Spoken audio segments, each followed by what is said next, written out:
what's really good, and I'll share this with the value that I gave, but the interesting part is that by me joining that group, right?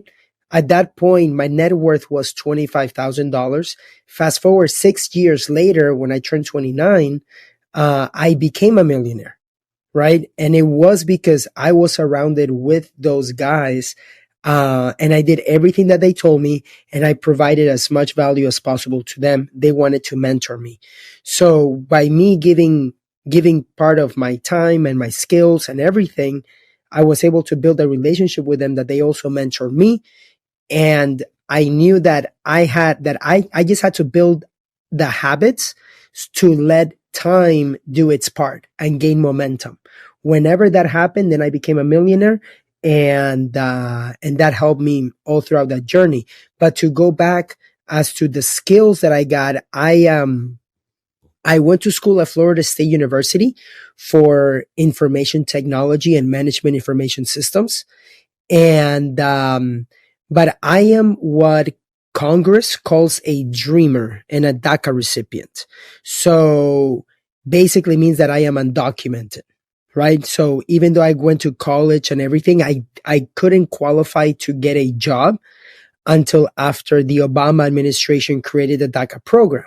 So my family and I came to the US when I was 9 years old, from Lima, Peru. We came here with a visa, with a tourist visa, but then we decided to overstay, and that's when we became undocumented. And it wasn't until I turned 15 years old that my mom, when I was on the way to get my driver's license, I go there, 15 years old. I give them the documents that I thought were required. They said, Diego, you're missing some. You don't have a green card, and I couldn't qualify to get a driver's license. That was the first obstacle. Then when I turned 18 and I was going to go to college, I found out that I couldn't qualify for student loans or financial aid. So I had to get creative, and but I was still able to go to college with some money that I had saved, my parents, and also just one scholarship that was based on merit, because I graduated third in my high school class. And that is how I was able to go to college the first year.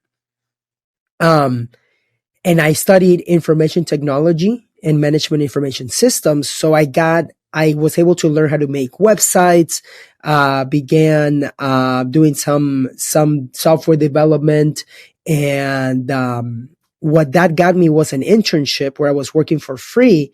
And then they wanted to hire me. And at age 19, I found out I couldn't get a work permit. So I couldn't get a job, because I was missing the documents from immigration. So I hit up those obstacles. I'm 19 years old, cannot work, cannot drive, can't get student loans, but I put all of my emphasis into school, right? And that, because I found out that I could create my own company even though I wasn't American, I could create my own company. And instead of companies paying Diego Corzo, they paid my company. That is how I was able to gain experience.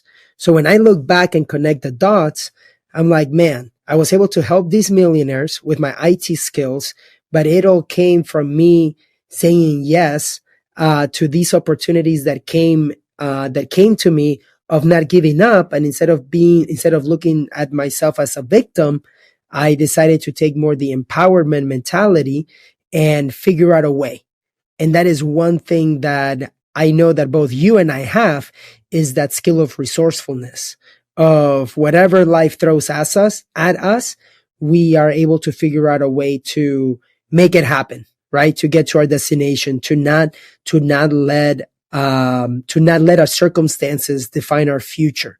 And that is what a lot of people, they get stuck because they see their circumstances and they don't have the vision big enough to help them get to where they really want to be. And, but with me, as I was mentioning, as I look back, it was those skills that I got, and me wanting to get my degrees and my IT degree and my MIS degree, that I was able to finally, at the age of 22, Obama passes the DACA program and I can finally work and drive legally in the US. So that was when General Motors hires me, and I go from Florida State I moved to Austin, Texas, and I became a software developer for General Motors. And that's where I got the skills to be able to help the GoBundance guys for a little while I got started in real estate and all of that. And I was in corporate America for 2 years before I went all into real estate full time, which is what I do now.